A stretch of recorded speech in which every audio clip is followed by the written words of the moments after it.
Fireside Chat with Camille Pepos. We had this chat a couple of months ago, and it was on a podcast, an AIBC podcast. And now, 2 months more knowledgeable of the situation, we're here again to discuss the same thing. So soon we're going to have MiCA.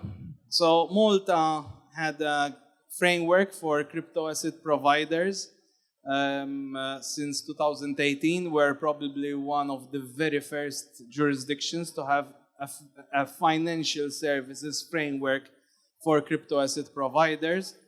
And together with Abu Dhabi, I believe at the time, I think the first two were Abu Dhabi and Malta, and later I think Bahamas came, or Bermuda, sorry.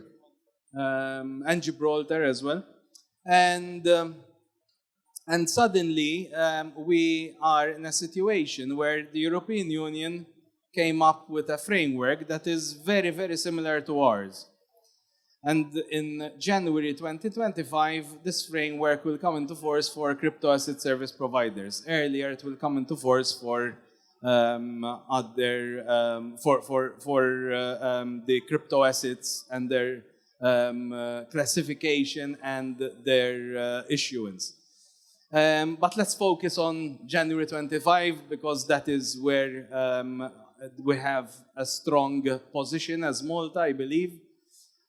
What are your thoughts of all this, and how are you seeing MiCA changing the environment here in Malta, the regulatory environment, and also the industry? Right, thanks for that. My thought is, told you so. So 5 years ago when we came up with this idea of a framework, everyone in Europe thought we were crazy, saying, what are these guys doing? Crypto is not where you should go, this is super dangerous. And then 5 years down the line, everyone is doing the same framework. You look at the framework here in Malta, which is super stringent. Then the French copied it, and then MiCA is basically a copy of it. So pretty good to see that we made the right choices very early on. What it means locally is, I would say, would legitimate the place. So yes, we do have a framework here. You can get a license, super high standard, but that framework is not recognized everywhere, right? So you don't have passporting.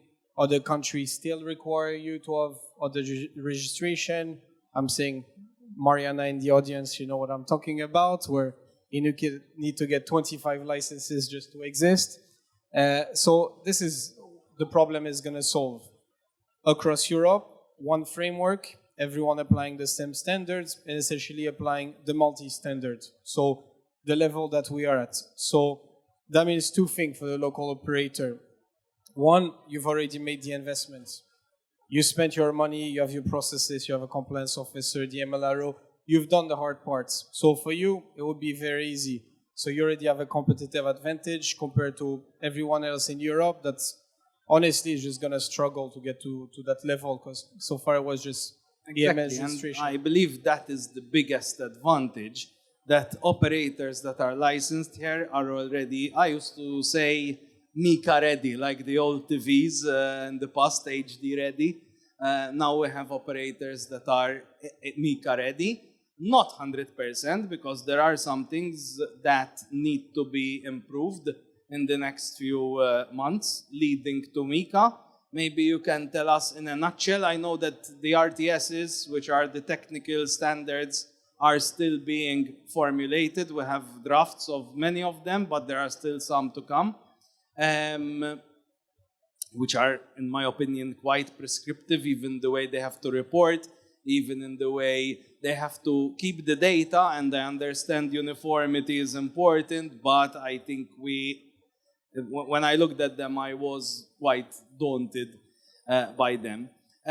But back to that, what are the things that operators will need to do to be able to be ready till January 2025? And how is the MFSA planning to bring them 100% in line by that? All right, so essentially there's two big steps. So yes, we're super close to MiCA, but we're not there 100%. So the first thing we did was a gap analysis, looking at MiCA line by line, 500 pages document, so took a lot of my time, and seeing exactly where we differ. We identified a couple of things that we could do to align. In September of this year, we issued a consultation and say, okay, we're 90% there. If we want to be at 95, those are the couple changes we can make. We can make them on our local framework. So this is what we're going to do. We issue this consultation. We get feedback from the market, people like you, people like Crypto.com. We're fine. Everyone is fine. End of year, we're going to publish this revised rulebook. So it's going to get us closer. What the revised rulebook is going to do is two things. Where the VFA framework is higher than MiCA, for example, capital requirements, we're going to align it down. So we'll get to MiCA level, we become a bit more competitive, we remove things such as a VFA agent. So we remove the burden, we make it a bit easier. But what we also do is we've identified that there's some requirement coming from MiCA that don't exist under our framework, such as service-specific requirements. Nothing out of this mind, but a couple things that no matter what the regulated entity will have to do. So what we're going to do is introduce them today, obviously with a transitory period, so 6 months to comply, which means that essentially if you comply with the VFA framework, you'll be already complying with MiCA. And what this allows us to do is then benefit from the simplified authorization process. And I'll go a bit into more details here. So when it comes to becoming a CASP, obviously you need to seek an authorization at every NCA, every member state.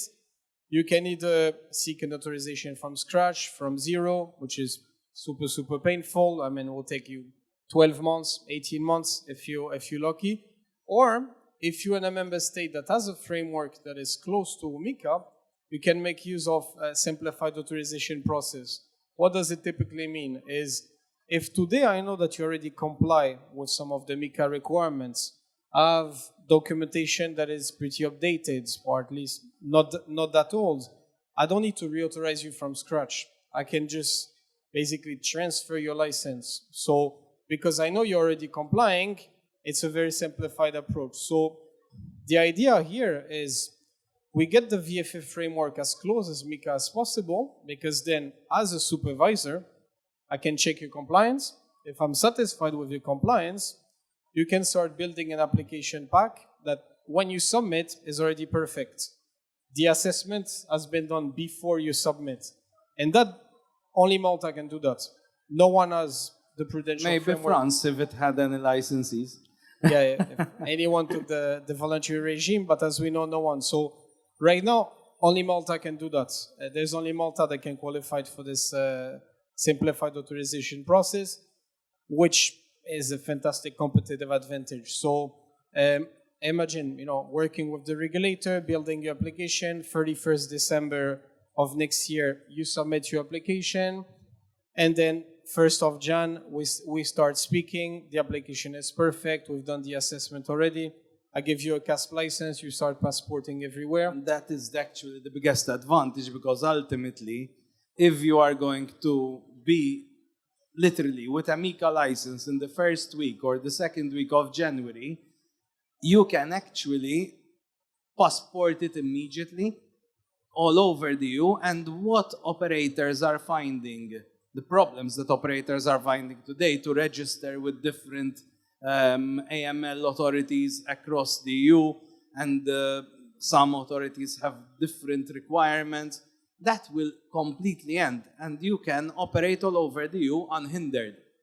Yes, you can operate all over the EU. So the principle of passporting is you get authorized as your home state, then you will speak to your regulator. Your regulator will send a notification to any member state where you want to passport in, and automatically after 4 weeks, you're authorized. So we don't even need the other regulator to even reply, or there's no delay. From the moment I send that email to another regulator, 4 weeks after, you're allowed legally to passport. So that's a massive advantage. If you imagine that January 25, this is when all the regulators are just going to receive application.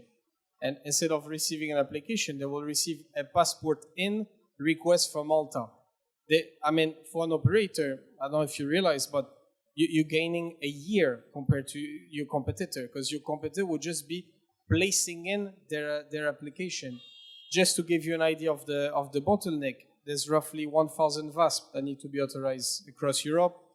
Divide that by the number of member states, and you realize that we all have a problem. We're going to receive between 50 and 100 applications. No one can handle those applications in 12 months. It's absolutely impossible, especially at the level of requirement. You spoke about the RTS. There's quite a lot of documentation that will need to be assessed. We went through it as VFA, and I can say there's been a learning curve for sure, but yes, it took us a good 12 months to authorize someone, even if that someone was good, because there's a certain level of granularity and assessment that you need to do that you cannot compress. Unless you have an army of 300 analysts, you still need to go through it. You still need to issue comments. You still need to get the reply. You still need to do interview of key function holder. That thing, you cannot compress it. It's impossible. So you're talking at least 12 months. So imagine when all of your other competitors are just trying to get a license, and yes, they will be able to continue to operate, because we need to mention it. You have this 18 months grandfathering period, but they will not be able to passport. And this is the key advantage here. So if you had, I don't know, a VASP registration in Italy, yes, if you're not authorized on day one when MiCA, yes, you can continue, but only operating in Italy, not in the rest of Europe. So, this is massive issue operationally. So I believe it's going to be a nightmare to police this as well. I honestly cannot see any regulator doing a good job at both authorizing new entrants and looking at the guys that are still there and making sure that they don't continue to operate illegally. One will have to give, and my feeling is they will focus on authorization and kind of leave, brush under the carpet the other one. But if someone wants to actually get a license before MiCA and be in a position to passport its license in January, February 2025, are they still in time to do it here in Malta? Yes, but they need to speak to me today. Tomorrow is too late. I'm joking. But or at least on Thursday, right? During the MFSA conference. Yes, until end of week is fine. No, I would say the complete process. So the moment someone sends me a decent application, meaning that you have most of the documentation, in less than 6 months I can give you a green light and you can get a license. So it is doable, but the pipeline is only going to grow. So, and that's it, because if you receive 20 applications in the next 2 months, that 6-month time frame is going to extend to beyond 12 and 15 months, because you cannot cope with all those applications. So exactly. The faster they are to submit the application, the more opportunity they have to get it by January 25. The thing is, there's no downside submitting early. Really, because what's the worst that can happen? You get licensed on time, next June or something like that. Even if you don't start operating, the fact that you have a license doesn't mean you need to start operating. So my recommendation for anyone that wants to be ready is it's a little investment. Open a company here in Malta, place an application with us, get a license, and then when MiCA start kicking in, then you switch, and the Maltese entity become your operational entity. But this is what we see. Many of the big groups, international groups that are interested, say, what do I have to lose? Let's just open a company in Malta, speak to someone like you or any other law firm that is qualified, start the process, get in there. Now we still have time. But the moment we start waiting, and when we get to 25, when we get to having all the application, you'll be 1 out of 50, 1 out of 100. So I cannot guarantee you that in 6 months it will be done. Today I can. It's a stretch, but I can. In If 25, you it's submit the impossible. documentation properly as it should be, of course. So always keeping that in mind. And if I submit an application today, do I still need a VFA agent? Soon you won't, but for now, yes, speak to a lawyer and then we'll see. So you are phasing out the VFA agent concept, and in the next let's say few months. So it's not within my control. This requires Parliament approval. This is a VFA Act that you need to change. We've submitted all of our recommendation, all the draft and everything. We just need the minister to sign. That's it. So when that happens, you don't have a VFA agent. You come directly to the MFSA. Obviously, I will still encourage speaking to a law firm. They know what they're doing, but you don't need to engage someone specific, a VFA agent, and going through all that process. So yes, we will be fully aligned. No VFA agent. You come. That means you can use an advisor from anywhere in Europe as well. So if you already had a law firm that you trust, that law firm can speak on your behalf to the MFSA. Fair enough. My last question, I would say, is how do you see this space evolving in the next few years? So MiCA's coming. We have seen the process from now till MiCA. What next? How are we seeing the industry develop from a regulatory point of view? And also, how are we seeing Malta positioning itself? Where do you see Malta? Where do you hope to see Malta? Or at least where do you think you'll see Malta in 5 years' time in this industry? Is it going to be a center for fintech companies? Because fintech is wider than crypto, let's face it. And we already have a very strong fintech space in Malta. But are we looking at having this kind of industry that we built for gambling the same for fintech? Yes. I mean, right now, fintech within financial services is the fastest growing segment of the Maltese economy. So there's definitely something on our radar, something where we throw resources out immensely. I mean, I'm always recruiting new guys. My team is doubling in size every 2 years. So this is something we want to do. We started with crypto. Then my team took the responsibility of payment processor, EMI, because we consider those as one. So I think what we're going to see is a convergence. So we're going to see more and more group coming and wanting more than one licenses. So I'm in crypto, but also want to do some payments. Or I'm in crypto and also want to do investment in stocks. So we're going to see more of those group. And it's something we welcome. We know how to tackle a group.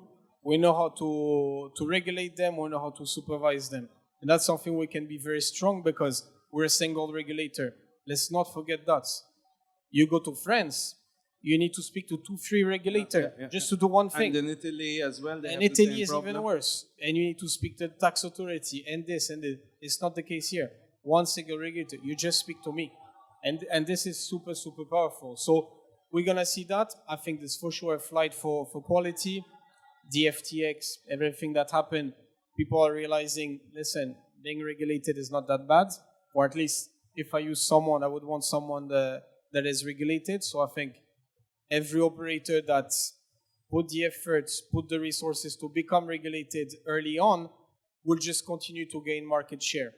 Yes, I think we might see some decentralization, but we will see for sure for the gateway, the fiat on-ramp, the fiat off-ramp, and all of that, an element of centralization, this is not going to go away. People want to trust the people that they leave money with. One last thing, Camille, that came to my mind right now. So MiCA does not really tackle DeFi.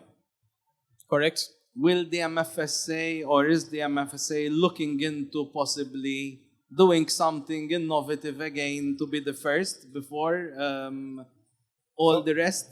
So yes, we're always looking at the way to differentiate ourselves. But DeFi is not in MiCA, but will be in MiCA 2.0. So the moment MiCA was passed on, the EU Commission immediately requested to get a report on DeFi. To say, okay, MiCA is layer 1. It's tackling centralized exchanges. That's the easy thing. but how do we tackle DeFi? How do we tackle other things? So there's already reports that have been commissioned. The EU Commission is already looking at those of saying, okay, how do you regulate DeFi? You know, I mean, is 𝐒𝐿𝐡 the law? Who's the guy responsible? So it's a bit more difficult, and you need to have policy decision, but we already have the tools to do that. The MFSA has a sandbox. We can do plenty of things. We have IT auditor, system auditor, people that actually understand the technology, because let's not forget, part of the VFA framework was also that. And we're the only one in Europe to have this capacity. So in all cases, you can, yes, always speak to us. We have a sandbox. We can cater for it, and we know how to regulate you. And I don't know any other regulator in Europe that can say that has more than 5 years experience in crypto, fintech, and technology. So, yes. Camille, thank you very much, and hope you guys enjoyed it.